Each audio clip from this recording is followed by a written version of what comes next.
Hola amigos de Facebook y de YouTube, aquí les hablo su amigo The Mexican Preacher. Bueno, en esta ocasión les quiero compartir un video de un estudiante de una universidad que recibe una buena lección del pastor Cliff. Este pastor le da una lección a este ateo. Este muchacho dice que lo que está pasando en el otro lado del mundo es cosas malas, que por qué Dios permite o permitió desde que fuimos creados estas cosas terribles. Así que vean el video, déjenme sus comentarios, vamos a ver qué es lo que pasa. Muy bueno este video. Believing in God and getting horribly persecuted, or in some cases not believing in God, right? So you could look at the Sudan, where people believe in God and they get their genitals mutilated and their breasts hacked off. Or you could look at something, say, look in Afghanistan, where you have kids that don't have enough money to live, with their parents, and then their parents take them to madrasas, right, which breed suicide bombers. And apparently, right, like these kids are doing horrible evils, but not of their own volition. And all of that was set in motion by God, if you believe in God in the first place. But yes. So tell me about what's really emotionally driving this, because I respect you, and I think you've got some powerful emotions behind that, right? Oh, well, there isn't an emotional thrust to this. I'm just trying to put forth examples of really terrible things that happen. Right. And that happened as a consequence of us getting created, and that would have never had to have occurred had the creation event not happened. Exactly.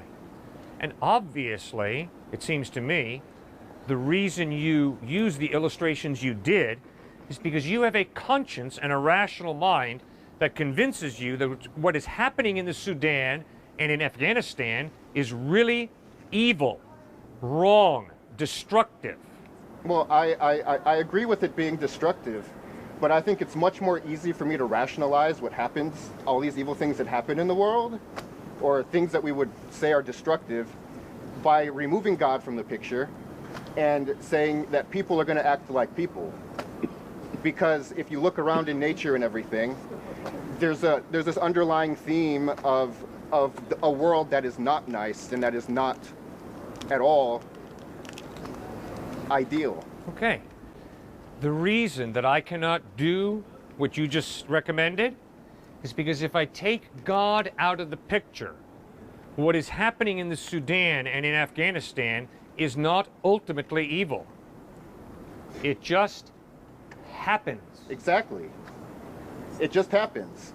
And I think it's my preference that those things don't happen, but if you believe in God, then you have to attribute all of those things he knew in advance would happen. And that is much more difficult for me to rationalize than just looking out in nature and saying, oh, these sorts of things are actually fairly normal.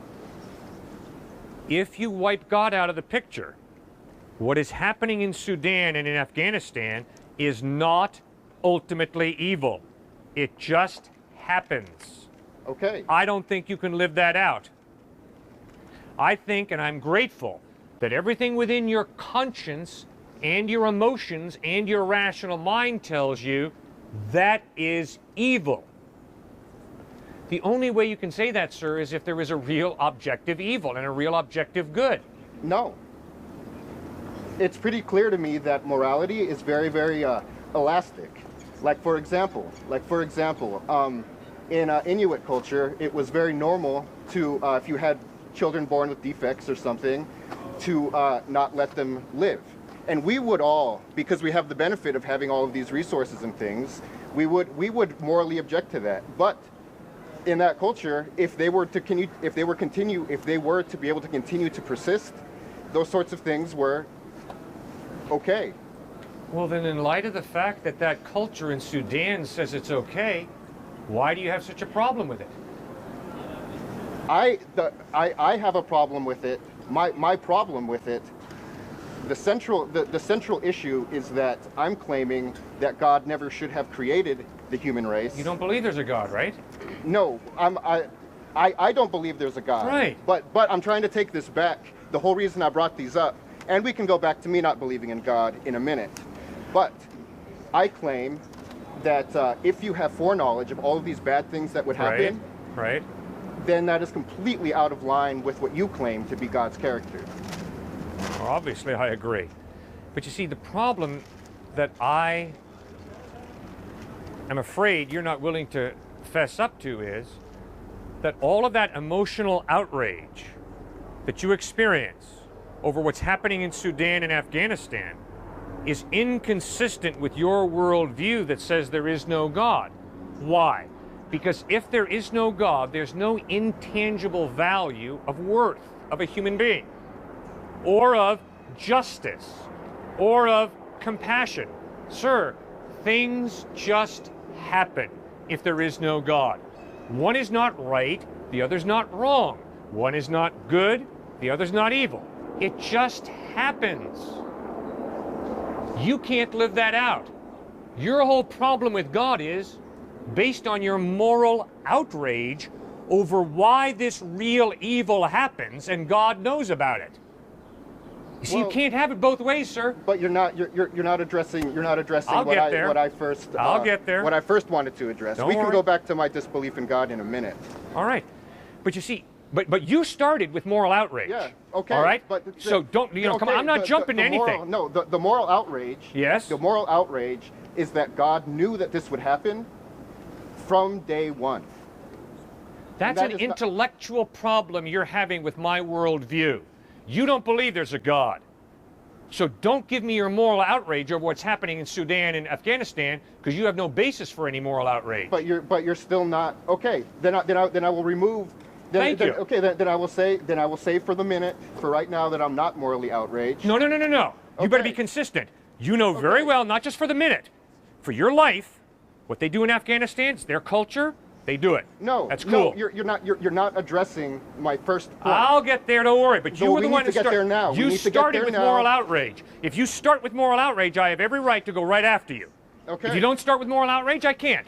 You're the one who stepped forward and expressed your moral outrage. And remember, I said I agree with you, and then you But progressed. This is only this. Let me. So maybe we all together can come together and say this is how we might treat other people, and not need a God to be able to decide these things. Sir, it just happens if there is no God. No, there is no God. Okay, if that's what you believe, then stuff happens. Yes, It's not good stuff. It's not bad stuff. It's stuff. And then you, with your mind, you create good, bad. But that's all relative. Yeah, According to your worldview. those things are human inventions. Yeah. Yeah. And they're not good or bad. I think those things are morally outrageous because I can relate to these people. Okay, fine. And only on the basis of the fact that I can relate to them and know that they might feel what I feel. Right. And know that they might not like the same sorts of things I might not like. Right. That is enough for me. Fine. But if you believe the opposite of whatever it is, you're just as right. Because it's all meaningless ultimately. It's all relative. So you can have But I can live out exactly saying there is no God, and then rationalize that by saying I feel compassion for these people because I imagine that they feel and experience the same sort of pain and everything else that I do, and I would not like that to happen to me. Sure. So, But if you're going to be consistent with your worldview, you have to acknowledge that if you respond in the absolute opposite way, that is just as legitimate, just as good.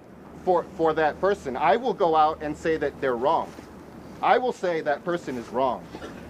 That person obviously isn't going to turn around and tell me that I'm wrong. And you can see this very much easily played out in world religions, right? Everyone says that they have the right answer, but all the answers are different. And you're not saying you have the right answer? I'm claiming that I'm claiming that I don't think there is a God, and there, yes. You yes. have the right answer. I have the answer that that very much. Yeah, no, there is no God.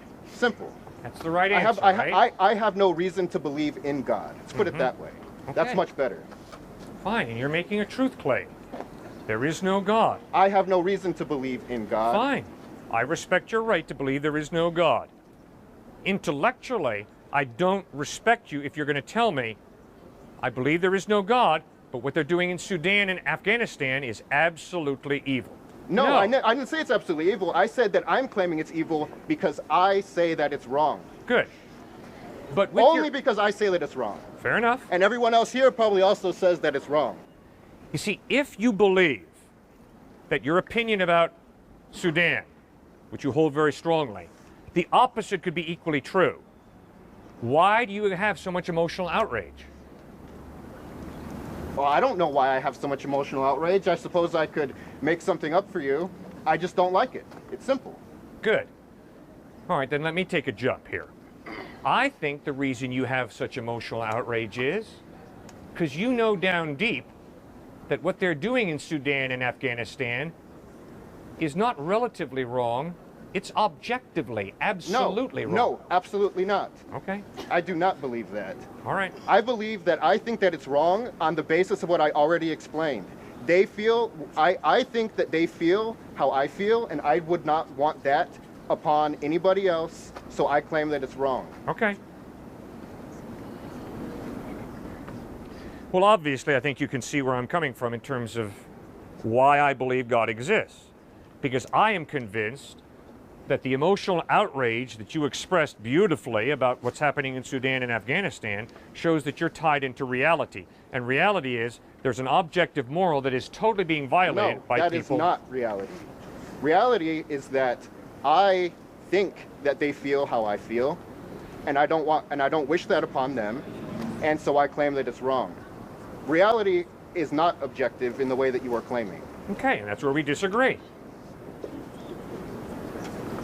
We obviously So now disagree. can we go back to God creating all of this, knowing in advance it was going to go awry? Yes. God creates it knowing that it's going awry, but also knowing that we can do a tremendous amount of good if we exercise our free will in a responsible way. And God knows that ultimately justice will win. See, another reason that I cannot accept your worldview is because I don't think you are facing, honestly, the despair of your worldview, which teaches you, if you think about it, that justice will not ultimately win. The good die young. And your emotional, you see, I do place a great deal of importance on your initial statement that had a bunch of emotions behind it. I'm convinced you're right. And you should be emotionally upset about what they're doing in Sudan and Afghanistan, because there is a value of justice, and because there is a God, there is a day of judgment when people who whack off people's genitals and breasts are going to be held responsible for what they've done, and they will be judged and they will be punished by an all-knowing, just God. If you believe that justice will never ultimately win, the logical conclusion of your worldview is despair. ¿Qué les pareció el video? Este muchacho no tenía argumentos. Una persona es atea, no tiene más argumentos. Todo lo de su vida es materialismo. Todo viene de lo material. Un ateo no cree en nada espiritual. Para él no existe la conciencia, para él no existe lo espiritual. Todo se reduce a material. Y todo lo que siente, amor, enojo, todo eso para ellos es reacciones químicas. Así que cuando está peleando este muchacho de lo que está pasando en el otro lado del mundo, acerca de la maldad que pasa, el pastor Cliff le dice: si no hay Dios, no tienes ninguna base para tu indignación. Si no hay Dios, no tienes bases sólidas para poder reclamar, porque tú no crees en Dios. Nosotros creemos que hay Dios, por eso sabemos de que existe la justicia y sabemos que nadie se va a salir con la suya. Así que gracias. Bueno, déjenme sus comentarios. ¿Qué piensan ustedes acerca de los ateos? ¿Qué piensan ustedes acerca de las verdades absolutas y las verdades relativas? ¿Qué es lo que ustedes creen? ¿Sabe la Biblia? La Biblia dice que el necio dice en su corazón: no hay Dios. Y sabemos que aún la naturaleza dice que hay Dios. Aún la creación misma habla de la obra de Dios. Gracias, amigos. Nos estamos mirando. Bye bye.